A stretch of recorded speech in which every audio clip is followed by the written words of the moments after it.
Welcome into part 2 of our Knicks schedule breakdown. We will tell you our most anticipated game of the season, the toughest and weakest stretches for the New York Knicks.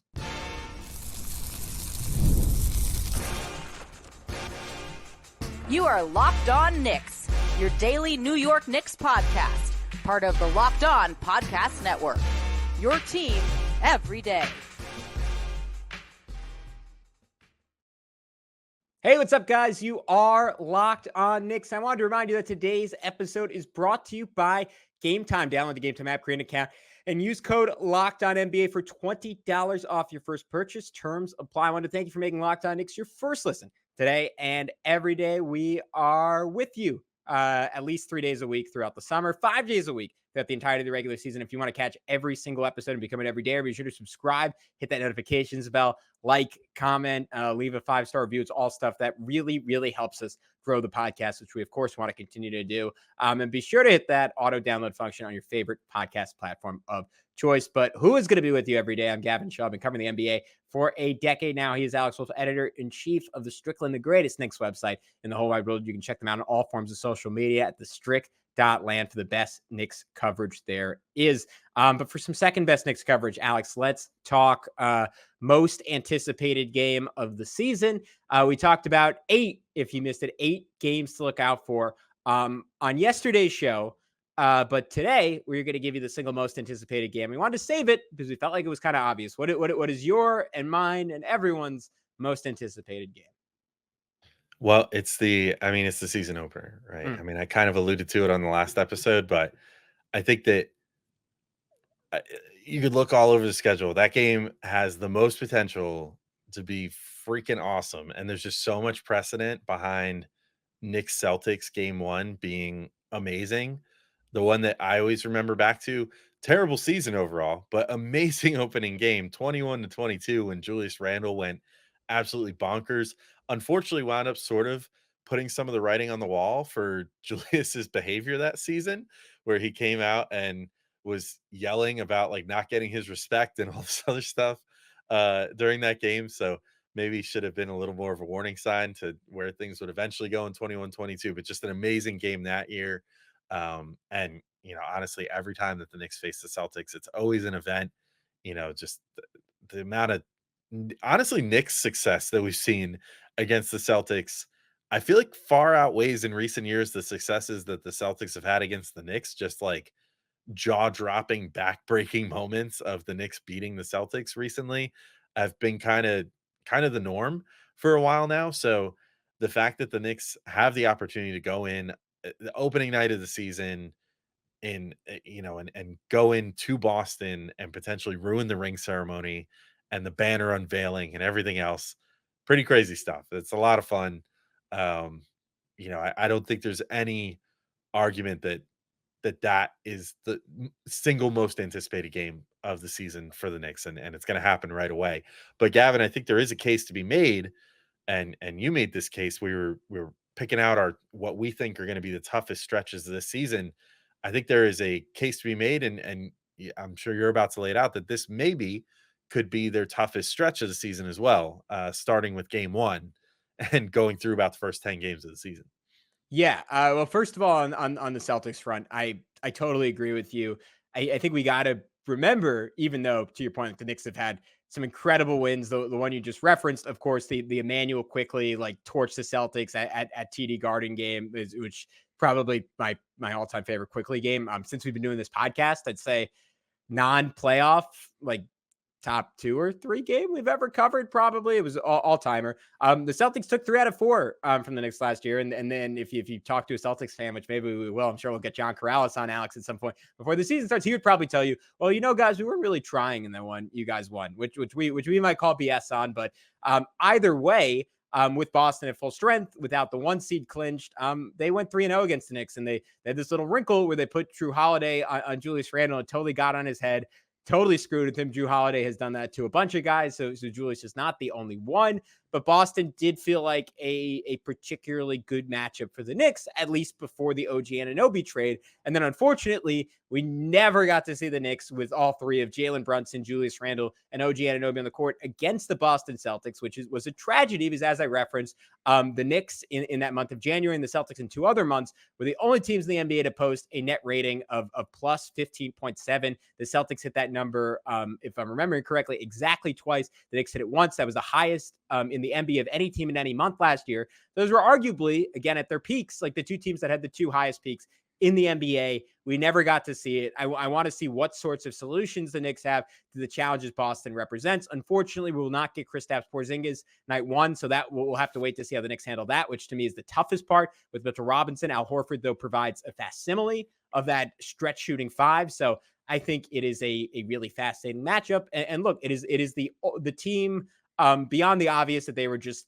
far and away the best team in basketball last year that I think challenges the Knicks more than anyone else and will challenge the Knicks on their path to a championship this season. And the one that we can, I think, most be assured of that at some point, some way, somehow, the Knicks will eventually have to go through them to win a title. So that's going to set the opening note. But it doesn't get a lot easier from there. We talked about this one last pod, so I won't belabor the point. But from there you go. Home against the Pacers. Home for a classic rivalry game against the Cavs. It just feels like everyone's a rival at this point. Then another rivalry game at Miami.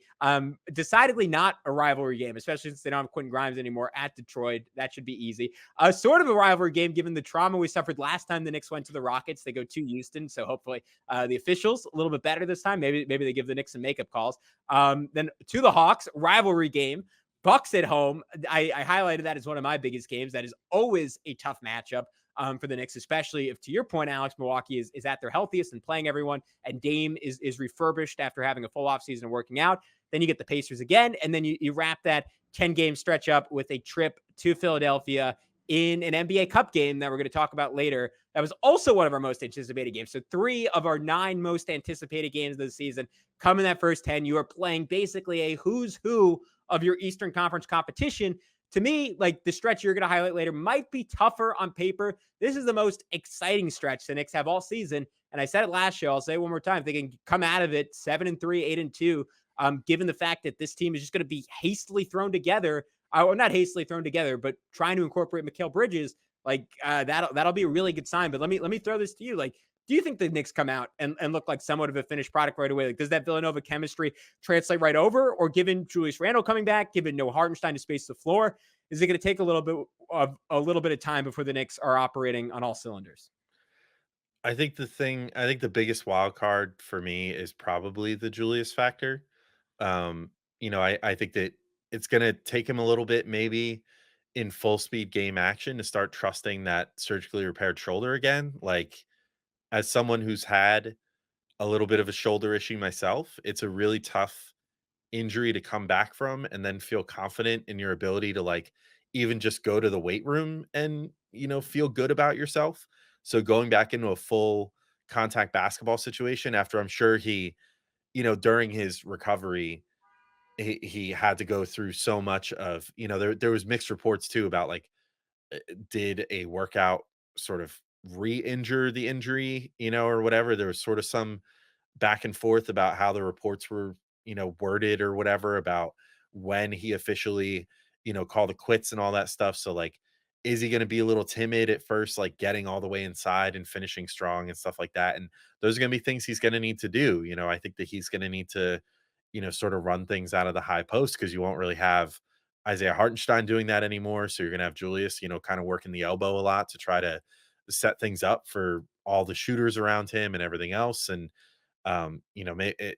a key part of that is going to be, can he put the ball on the floor then and get all the way inside to keep defenses honest? And, that might take a little bit. But the Mikal Bridges part, like, I feel pretty good going into those first 10 games. I think there's a reason that so many teams were making calls on him. It's because you look at him and this is just a guy he's a guy that's kind of done both sides of the coin in the NBA, right? He's been, for better or worse. I would say that he was a little miscast as like a 1A pure number 1 option in Brooklyn. And, I think they knew that, obviously, which is why they got out at the highest price point that they could.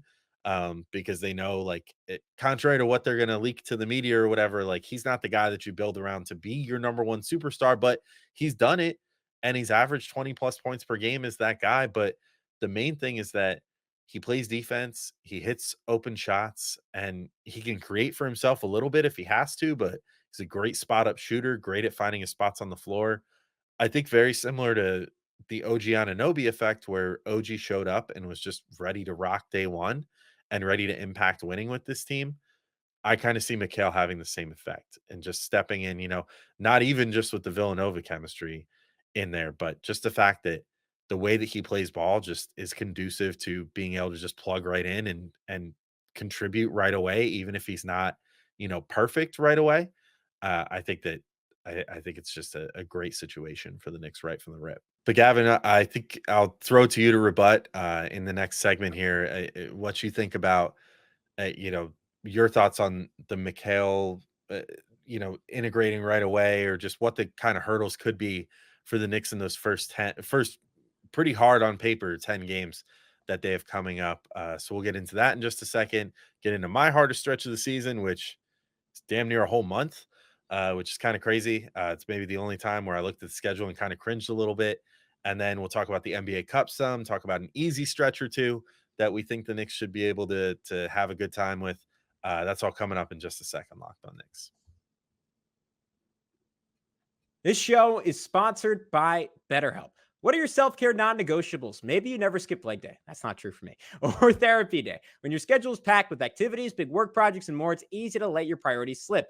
Even when we know what makes us happy, it's ultimately hard to find the time for it. But when you feel like you've no time for yourself, non-negotiables like therapy are more important than ever. Alex, I know that is such a big deal for me. I have pretty severe ADHD and I end up losing so much time to just like scrolling randomly or like being on my phone. And then I look, I'm like, oh, wait, I'm not really doing the things that are most important. So I try to merely make a priority to say, hey, these 2 or 3 things like I can't compromise on.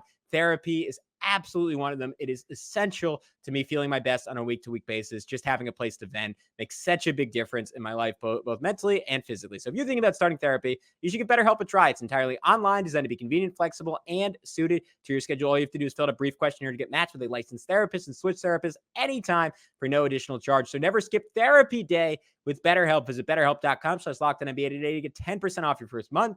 That's BetterHelp, HELP.com/LockedOnNBA. All right. We are going to continue talking our toughest stretches. You're going to give us your toughest stretch. I just wanted to provide a little bit of pushback on your premise that we're going to have relatively smooth sailing to start the year. I think they're going to look a little bit choppy to start the season. That's not me saying they're going to come out and lose the Celtics by 30 or they're going to drop like 3 of their first 4 or something, but wouldn't shock me if this team was 5-5 after 10 games and didn't look the way we hope they do offensively. I've been making the point all offseason, but I think people are still generally underestimating how much more cramped the floor is going to be, not just with Mitchell Robinson in for Isaiah Hartenstein, but maybe just as importantly with Mikal Bridges in for Dante DiVincenzo. Dante is just that rare player that can sit 30 feet away from the basket and you have to respect it and you have to have someone on him. Like, of course, the Knicks are going to have more creation with Mikal Bridges out there and with Julius Randle back and with Jalen Brunson presumably being back and better than ever. But I think it's going to look a little bit your turn, my turnish, which is normal. Like, obviously the Knicks don't have quite this level of talent, but I go back to the Heatles era where their first year they start off like 8-11 initially, like 9-12 initially, and just looked super sloppy. Like pretty much every team other than the Kevin Durant Warriors, just because like that was the greatest basketball fit of all time for a star free agent joining a new team. Like there was always a transition period. And I think guys offensively are going to be stepping on each other's toes a little bit. I think defensively, there's going to be so much length that you're going to be able to make up for it. But I think defensively, sometimes it's even harder to establish chemistry and saying like, knowing like, hey, like I want to switch this. Like I need help on this. Like you're supposed to be here. Like I need you to rotate over in this situation, not in this situation. And Mikal Bridges is a brilliant veteran defender. So it shouldn't take him that long. But going back to a world where instead of only having one poor defender in Brunson, you have 2 in Brunson and Randle, there are just going to be a few more holes to plug. And even if Mitch is a better defender on the whole than Hartenstein, he is not quite as aware, not quite as anticipatory and maybe not quite as good as plugging some leaks as Hartenstein is. Yeah, so Alex, I think there's potential for things to look dicey on both ends of the floor, and there to be growing pains on both ends of the floor, and potentially a slow start because of it. Yeah, I could certainly see it. I guess we'll just have to see how much the existing chemistry or the latent chemistry pays off with the core four of the Villanova guys. How well I think the dynamic between Mikal and Julius will be kind of interesting to see too in that starting lineup. How they do with like Bridges getting more used to being in that complementary role again. Is he going to be like ready to just kind of slot right in and basically be, Dante DiVincenzo, more or less, but with a little more of a bag, at least in those starting lineups. And then does he sort of become the bench unit leader guy that stays out there a little extra? Is that going to be Julius? Maybe those are the sort of questions that we see that have to get answered, where you just have this very full toy box for Tibbs to play with. And, he has to figure out which toys, work best with one another as we go through the early stretches of the season. But I want to highlight my toughest stretch of the season here. And this is one sees the Knicks on the road a lot and is late in the season. So this could be kind of a formative stretch for them where, the playoff seeding could start to be sort of an issue. This would be right around the same time as this past season, like post All-Star break, where things looked like they were slipping a little bit. The Knicks were sort of in a dogfight with Orlando at that time for the 4 or 5 seed position. And, it's a similar sort of stretch to what we were looking at last year, where it's like, if they don't really take care of business here, like things are going to be really tough. And it starts one game after they get back from the All-Star break. So after the All-Star break, they have the Bulls at home, which is great. And hopefully that's awesome. But that's the first game of a back-to-back. In that back-to-back, they have to then travel overnight, go to Cleveland for that Friday. And this is where the tough stretch for me starts, which is February 21st through March 19th. It's 13 games, so it's not an insignificant percentage part of the season here. But they're going to start this tough stretch off at Cleveland and then at Boston 2 days later, then back home to take on Philly 3 days after that, then at Memphis 2 days after that, at Miami 2 days after that, then back home for another home game, a rare one on this stretch versus Golden State, and then 5 straight road games. I don't know if this is for the Grammys or something. Usually it's for like an award show or something that they have to go on one of these long West Coast road trips, but at the Lakers, at the Clippers on back-to-back days, then at Sacramento after a nice couple day layoff, which is good. And then at Portland, at Golden State. So they have to go all the way up to Portland, then all the way back down to California to Golden State. Luckily, get a couple days off in between that as well. Then all the way back home to face Miami. And then 2 days after that Golden State game. And then 2 days after that, got to fly all the way down to San Antonio, which I only felt the need to throw in there because I feel like it's got to fall almost on the 1 year anniversary of Jalen Brunson's 60-point game versus Wemby's, was it 40 and 20 against the Knicks on that same night that ultimately wasted that 60-point performance for Jalen Brunson and turned it into a Knicks loss in overtime. So it's going to be very close to the 1 year anniversary of that. Just, in my opinion, a murderous stretch, and one where if the Knicks haven't built a little pad for themselves going into that stretch, things might get a little ugly. I'm very thankful that it is coming right after the All-Star break, when hopefully everyone other than, fingers crossed, maybe Jalen Brunson and Julius Randle both make All-Star teams again. Everyone other than them will hopefully have a nice long, time to sit back for a week, rest up a bit, and be ready to come in strong, post All-Star break and attack this stretch. But it definitely has the potential for disaster because those are mostly all really good teams. And even like you get a relatively easy game against like Portland, for example, but it's sandwiched in the middle of this like long West Coast road trip, and a long trip up the coast, to go from Sacramento up to Portland. Then it does have potential disaster written all over it to me, Gavin, but I don't know how you feel about that stretch as well. I think it's such an interesting one because I don't actually think the West Coast games, or even the West Coast teams, that we just include Golden State in there, are that tough.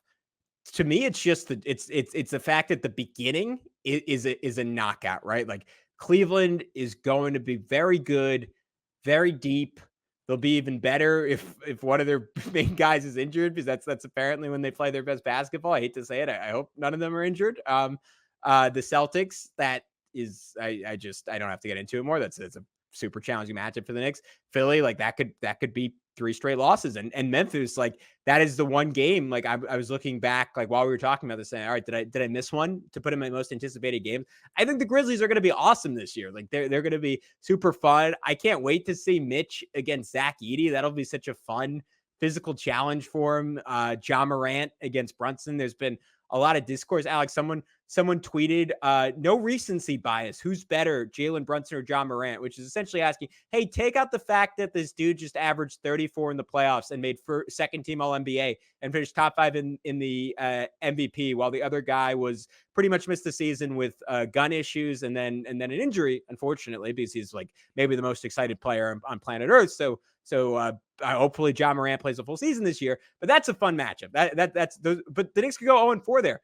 You could easily lose at Miami. You could lose 5 games in a row. And then to your point, you have to come back home and then go on the road. Like I think it is the beginning of that stretch combined with the travel. But when you go through those West Coast opponents, like the Lakers are great. They are not a complete team. They don't super scare me. The Clippers, always really good, not as good as they were with Paul George. Like they're less scary than they were in the past. The Kings, better this year with DeMar DeRozan. The Knicks should put up 140 on that team. Portland, maybe the worst team in the league this year, or even though I like their future, one of the worst teams in the league, I should say. Brooklyn's obviously going to be worse. At Golden State, they should beat the Warriors. The Warriors are down. Miami at home. San Antonio, Wemby's amazing. They should ultimately beat the Spurs. And I think a key difference in that matchup than when Wemby dropped 40 is having Mitchell Robinson, who gave Wemby a lot of issues the first time those two teams met. Of course, he got a lot better. Maybe Wemby does it again. It makes me look stupid. I don't know. I think Mitch, with his strength and his length, is a pretty good matchup there. But I do think there's a key distinction there, that West Coast swing, Alex, that we dread every year, is we have to stay up super late. Not as tough as in years past in terms of how good the teams are, and for my money. Yeah, for what it's worth, I love those West Coast swings because I love staying up late. But Right. Yeah. Well, I'll be on the West Coast. So. Yeah, you'll be on the West Coast by then. Yeah, that's a pod announcement. Yeah, Gavin will be living on the West Coast for this coming season. And right. Yeah. Good time to do it. Well, we'll do a whole bonus episode on it.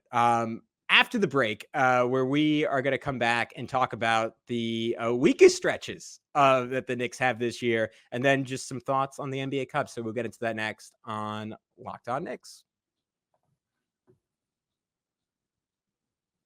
But first, we got to let you all know about our good friends over at GameTime. And let me tell you, GameTime's got a new feature. We love new features called GameTime Picks that makes getting tickets for your favorite live events even easier.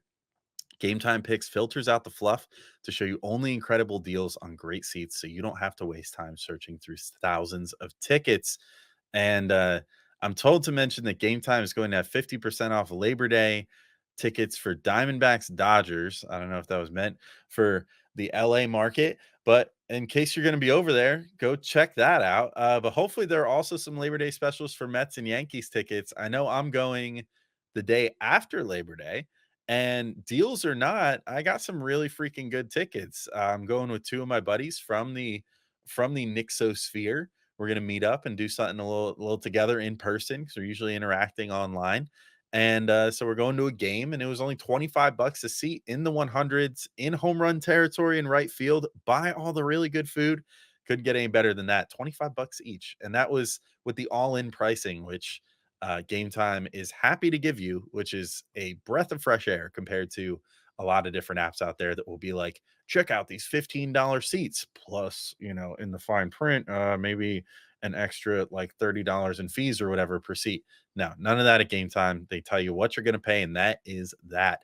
And you can also get seat views where you can see where you're going to be sitting, and the lowest price guarantee. So Game Time will credit you 110% of the difference if you find lower prices elsewhere. So download the Game Time app, create an account, and use code LOCKEDONNBA for $20 off your first purchase. Terms apply. Again, create an account and redeem code LOCKEDONNBA for $20 off. Download Game Time today. Last minute tickets, lowest price guaranteed. All right, Gavin, we're back in. And now we've done the stretches that worry us. Now let's get into some of the easy stretches. And Thank God. I've got one here that is the big one for me, which is just timed lovely, right over the holidays. What a gift! What a gift from the NBA schedule makers to Knicks fans everywhere. So I think from whatever you want to call December 23rd, Christmas double eve, all the way through New Year's Day. I think the Knicks have a really nice stretch. It's 6 games. This, I think, is just sort of a nice little reprieve. We talked about the early season stretch is going to be pretty tough. Then they'll have the NBA Cup, which we'll get into in a second, and kind of go through their group there and what we're thinking that's going to look like. But that's going to be like mid to late December. Knowing the Knicks, they're probably going to want to go pretty hard at that. But I think starting on December 23rd, things look pretty good. You got Toronto. Maybe I'm sleeping on them a little bit, but I don't know. I still think that they're not going to be that great this year. I think the Knicks are well equipped to take them down. So hopefully that rings true. They get them on December 23rd. Obviously, San Antonio on the Christmas Day game, which is going to be at the Garden. So I think that always works well in the Knicks' favor. There's just a certain magic energy of no matter how good the team is, no matter what the situation is, like the Knicks are just always going to find a way to at least make it competitive on Christmas Day at the Garden. I think in this case they end up winning the game against San Antonio. Then they're at Orlando, which I think is a team that the record against the Knicks last year a little deceptive. I think the Knicks are further along than Orlando is. I think that should be a nice one. And then just an absolute gift. Go down to Washington D.C. on December 28th and December 30th. Just get to stay there. Don't have to even fly back to the Garden for a home and home. It's just going to be 2 games at Washington, which is like a satellite Knicks campus, where they get to just have these super easy games that are always like home games for Alex, them. I'm gonna spoil this for everyone. I'm gonna be at least one of those 2 games. My girlfriend's family lives in Maryland, so I'll be there for Christmas. I just made the connection now, so thanks for telling me. I will be there. So Knicks fans, seek me out and watch the Knicks win by 60.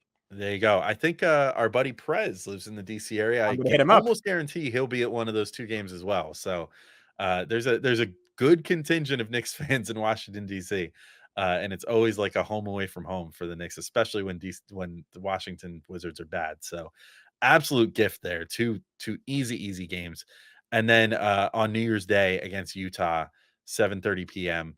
with a 2-day break before having to travel to Oklahoma City.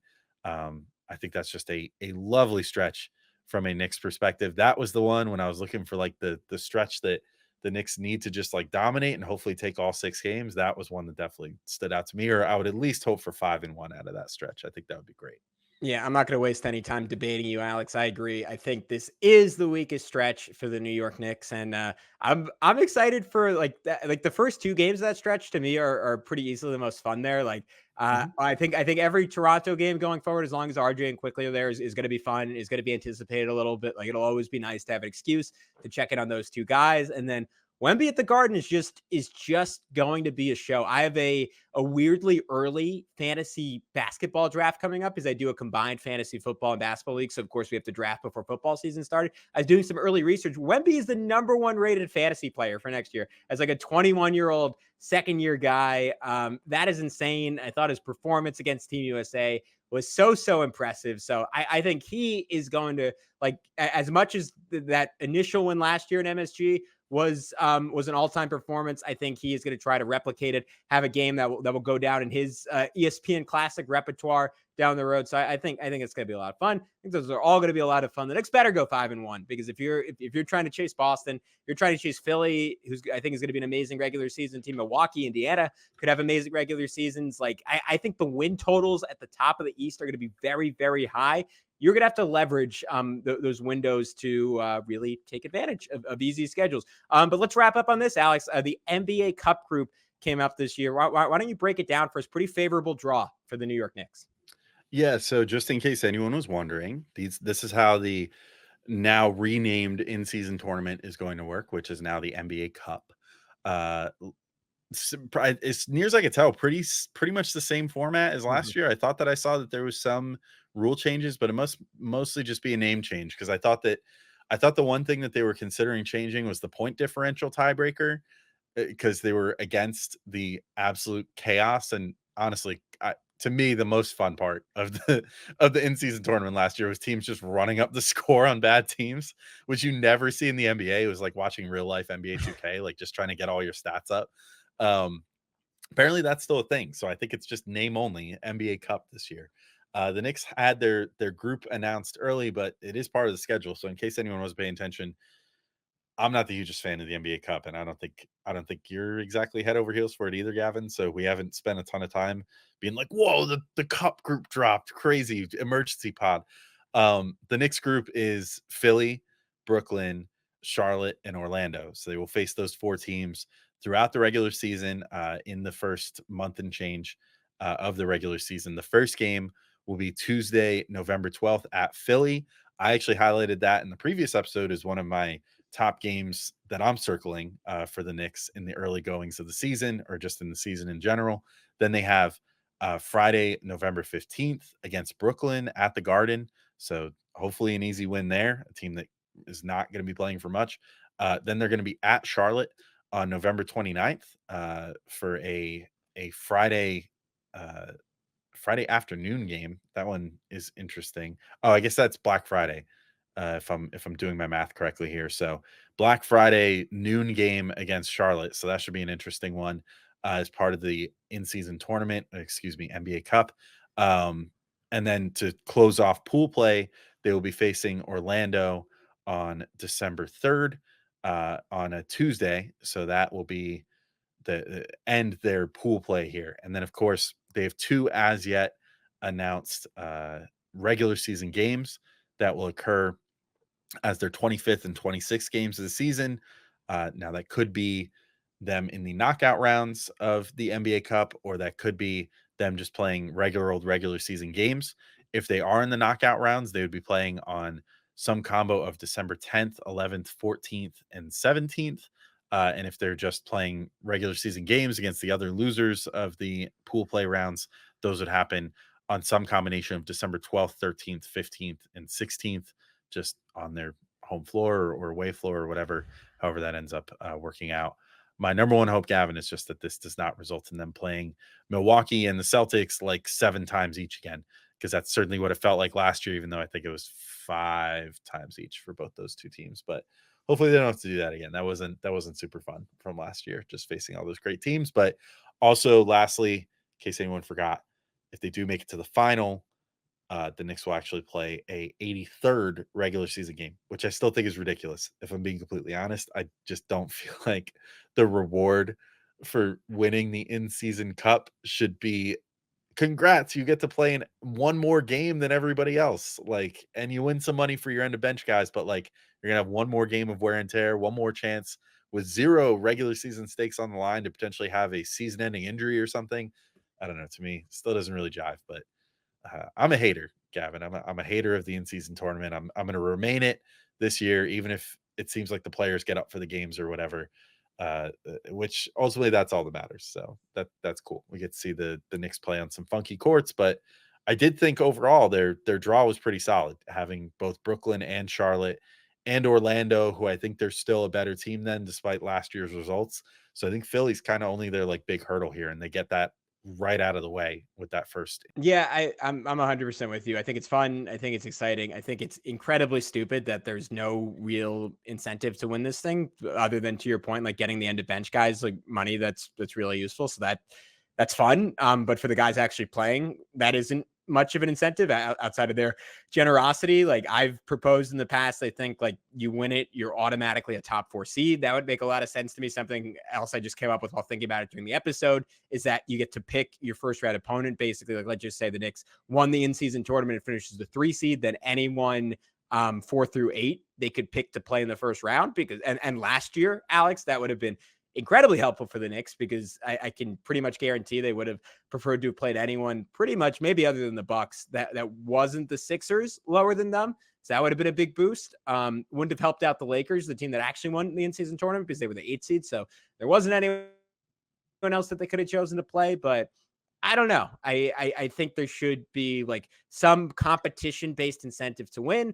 And to your point right now, the ultimate ceiling is that you could just win one more game. The downside is that you get punished for playing well by having to play much better teams the rest of the way, which I think is a major flaw. I don't think it has been fully thought out. I think there are probably too many different conflicting interests when the rules were made, so they just tried to make it as generic as possible. I do think it's fun, and to your point, the Knicks got a great draw, so we'll see if they win an in-season championship. That will be kind of a cool moment. Ultimately, I would keep my eye on the big picture. If the Knicks don't get in again, that's totally fine with me.